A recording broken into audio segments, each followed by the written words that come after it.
आप आधा डालो।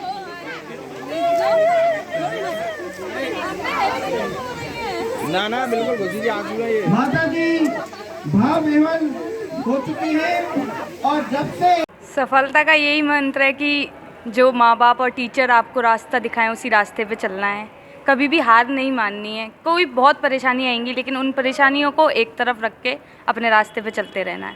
तैयारी मेरी 3 साल की थी, मैंने 2019 जुलाई से स्टार्ट की थी और आज जून है 2022 का, तो 3 साल हो गए हैं मुझे। ये मेरा दूसरा प्रयास था। पहले प्रयास में भी मैं इंटरव्यू तक गई थी लेकिन कुछ मार्क्स की वजह से रह गई थी। मेहनत वसूल कर दी इसने हमारी। फाइनली जो इसको चाहिए था शुरू से 3 साल से जिसके पीछे लगी हुई थी वो मिल गया।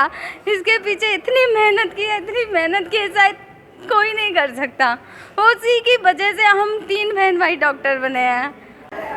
नमस्कार, मैं लोकेश मुदगल और आप देख रहे हैं नारद न्यूज। मेरे पीछे यहाँ एक उत्सव जैसा माहौल आप देख रहे होंगे। एक दूसरे को माला पहनाने का यहाँ पे क्रम चल रहा है और ये क्रम है भरतपुर की एक बेटी ने भरतपुर का नाम रोशन किया है सिविल सेवा परीक्षा में 93वीं रैंक प्राप्त करके भरतपुर को गौरवशाली जो है एक नाम दिया है। दीपेश कुमारी भरतपुर की रहने वाली हैं और सिविल सेवा परीक्षा में 93वीं रैंक प्राप्त करके भरतपुर का नाम रोशन किया और भरतपुर आज पहुंची हैं। तो इनके तमाम परिजन और भरतपुर वासियों के द्वारा इनका यहां रेलवे स्टेशन पर जोरदार स्वागत किया गया है। तो बात करते हैं दीपेश कुमारी से। जी, पहले तो आपको बहुत बहुत बधाई नारद न्यूज़ की तरफ से। आपको आईएएस सिविल सेवा परीक्षा में 93वीं रैंक प्राप्त हुई। सफलता का क्या मूल मंत्र है? सफलता का यही मंत्र है कि जो माँ बाप और टीचर आपको रास्ता दिखाएं उसी रास्ते पे चलना है। कभी भी हार नहीं माननी है। कोई बहुत परेशानी आएंगी लेकिन उन परेशानियों को एक तरफ रख के अपने रास्ते पे चलते रहना है। और कभी भी ऐसा कोई काम ना करें जिससे मम्मी पापा या आपके टीचर को आप पर घमंड ना हो या फिर नाज ना हो, बस इतना सा है। माँ बाप और गुरुजन इन दोनों की बात को हमेशा ध्यान में रखना है। क्या वो बता रहे हैं और ऐसा कोई भी काम ना करें जिससे आपके माता पिता या गुरुजन को आप पर नाज ना हो और उनको जरा भी फक्र महसूस ना हो कि मेरा बेटा बेटी है। यही सफलता का मूल मंत्र है। कितने साल के प्रयास के बाद में आपने ये सिविल सेवा परीक्षा का जो एग्ज़ाम क्लियर किया? ये तैयारी मेरी 3 साल की थी, मैंने 2019 जुलाई से स्टार्ट की थी और आज जून है 2022 का, तो 3 साल हो गए हैं मुझे। ये मेरा दूसरा प्रयास था। पहले प्रयास में भी मैं इंटरव्यू तक गई थी लेकिन कुछ मार्क्स की वजह से रह गई थी। मार्क्स की वजह से रही थी। पहले प्रयास में कुछ मार्क्स की वजह से इंटरव्यू में रह गई थी लेकिन दूसरे प्रयास में उन्होंने इंटरव्यू भी पास करके और 93वीं रैंक सिविल सेवा परीक्षा में पाई है। तो इनके पिताजी भी हमारे साथ में मौजूद हैं। आइए अंकल, आगे आइए। क्या कहेंगे बेटी की सफलता को लेकर के? अच्छा है साहब, बहुत अच्छा है। मेहनत वसूल कर दी इसने हमारी। नहीं, साथ में आपकी मेहनत ज़्यादा वसूल नहीं, हमारी कोई मेहनत नहीं, बच्चों की मेहनत है। बच्चे मेहनत करेंगे तो पढ़ता है। प्रयास तो माँ बाप के होते हैं ना। अरे साहब, ठाकुर जी का आशीर्वाद है, कुछ बुजुर्ग लोगों का आशीर्वाद होता है, कुछ आप लोगों का। बिल्कुल सही बात कही अंकल ने कि सबसे बड़ा आशीर्वाद जो है बुजुर्गों का होता है, माँ बाप का होता है। सब माँ बाप अपने बच्चों को बेहतर शिक्षा देने की कोशिश करते हैं लेकिन बच्चे का कर्तव्य है कि वो किस प्रकार से उस शिक्षा का लाभ अपने परिजनों को दिला पाए। हमारे साथ में इनकी माताजी भी मौजूद हैं, दीपेश जी की। जी आंटी, क्या कहेंगी बेटी की सफलता को लेके? क्या बोले, हमको गिरिराज जी महाराज कुछ दिन बाद बेटी कलेक्टर बन जाएंगी, कैसा लग रहा है? अच्छा लग रहा है, अच्छा लग रहा है। अच्छा लग रहा है क्योंकि अम्मा की वजह से अम्मा की वजह से और इनकी वजह, इसके पापा की वजह से सफल हो गई बेटी और गिरिराज जी महाराज की वजह से मेरे को कामयाब हो गई बेटी। अम्मा जी कहाँ हैं? अम्मा जी आओ, अम्मा जी आप भी आगे आओ। जी, क्या कहोगी बताओ? क्या कहूँ मैं? बोलो आप बोलो ना। आपकी पोती जो है कलेक्टर बनने वाली है, क्या कहेंगी?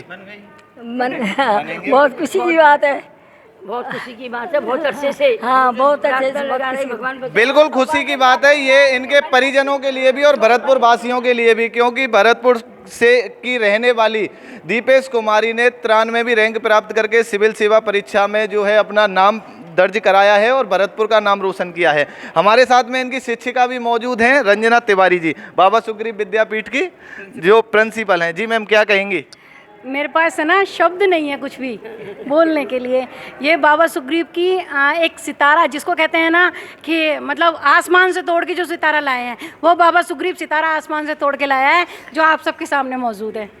स्कूल में पढ़ते टाइम बच्चे के जो हाव भाव हैं वो उसकी सफलता के बारे में बता देते हैं, उसके भविष्य के बारे में। कैसा इनका वो था उस समय? एक्चुअली जब ये 11th और 12th में जब हमारे यहाँ पढ़ती थी तो इसकी मम्मी मेरे यहाँ अभी भी इनकी आंखों में आंसू हैं और अभी भी ये यही कहती थी कि आपकी वजह से बच्ची बनी है। मैंने कहा नहीं, बच्चों की मेहनत है। इनकी जो बच्चियाँ हैं दोनों ही बहुत सिंसियर रही हैं, शुरू से ही बहुत अच्छी रही हैं, लवोरियस। इसने बच्ची ने जो कहा कि फॉलो करते हैं तो इन बच्चों ने हमेशा फॉलो किया। और आईएएस के लिए इसने जो ऑप्शनल सब्जेक्ट रखा वो अपने इंजीनियर रवि शर्मा जी का मैथमेटिक्स रखा और मैथमेटिक्स ऑप्शनल लेते हुए बच्चे ने 93% रैंक प्राप्त करके आईएएस में रिकॉर्ड तोड़ा है इसने और भरतपुर का और बाबा सुग्रीव का नाम रोशन किया है। एक और बात मैं आपको बताती हूँ साथ में, इसके साथ में इसकी एक बहन और है छोटी, दीपेश की, ममतेश। तो ममतेश भी मेरे यहाँ की स्टूडेंट रही है, बाबा सुग्रीव की स्टूडेंट है और आज वो डॉक्टर है। और मेरे को इतना अच्छा लग रहा है कि मेरी एक साइड में आईएएस कलेक्टर खड़ी है मेरी बच्ची और मेरे एक साइड में सफदरजंग की डॉक्टर खड़ी है मेरे साइड में। तो मुझे बहुत अच्छा लग रहा है, मैं शब्दों को मैं बयां नहीं कर सकती। बिल्कुल, दीपेश जो हैं वो 93 में भी रैंक प्राप्त किया उन्होंने सिविल सेवा परीक्षा में, लेकिन साथ ही उनके 3 भाई बहन भी हैं जो एमबीबीएस कर चुके। ये हमारे साथ में उनकी छोटी बहन है, सफदरजंग हॉस्पिटल में डॉक्टर हैं, ममतेश कुमारी जी। क्या कहेंगी आप अपनी बहन की सफलता को लेके? फाइनली जो इसको चाहिए था शुरू से 3 साल से जिसके पीछे लगी हुई थी वो मिल गया। इसके पीछे इतनी मेहनत की है शायद कोई नहीं कर सकता।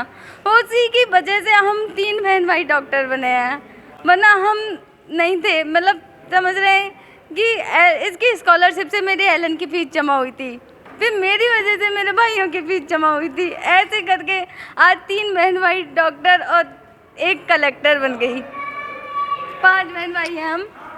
मतलब प्रयास अगर पूरे मेहनत के साथ में किए जाएं तो कामयाबी आपके कदम अवश्य चूमेगी, ऐसा कहना है इनका। और शिक्षिका और माता पिता ने केवल एक ही बात कहा है, बच्चे अगर प्रयास लगातार करते रहें तो सफलता निरंतर उनके कदम चूमने के लिए खुद ब खुद दौड़ करके आएगी। इंजीनियर रवि शर्मा, उन्होंने ही मुझे मैथमेटिक्स पढ़ाया था 11th 12th में और उसी से मुझे इतना कॉन्फिडेंस मिला कि मैं आईएएस की परीक्षा में भी मैथमेटिक्स को ऑप्शनल की तरह ले सकी और उसमें मेरे 276 मार्क्स आए जो काफ़ी अच्छे हैं।